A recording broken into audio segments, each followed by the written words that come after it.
On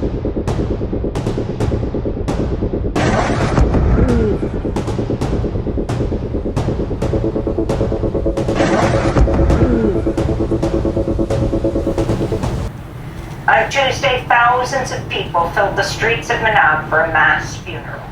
The girls' ages range from 7 to 12. Iran's school week runs from Saturday to Thursday. When the missile hit the school on Saturday morning, the girls were in their morning session. After the strike, parents searched for their children among the dead. Tengok ni Nisa. Amerika dan Israel, mereka baru bom sebuah sekolah kanak-kanak perempuan di Minab, Iran. Dah tu raya-raya ni macam mana dia nak raya, Doktor? Raya?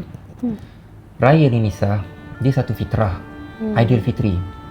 Fitrah kita adalah fitrah kita melawan. Melawan hawa nafsu, nafsu makan, nafsu kuasa, nafsu berlebih-lebihan. Dah tu macam mana dia nak raya? Raya kita ni, Nisa, ada takbir. Takbir kita apa Nisa? Mengangkat Tuhan. Takbir mereka ni mengangkat keakuhan. Takbir mustakbirin ini. Kita kena kembali kepada fitrah kita Nisa. Kembali kepada fitrah kita, ya. Kita kena menolak mustakbirin dan bersama-sama dengan mustadafin.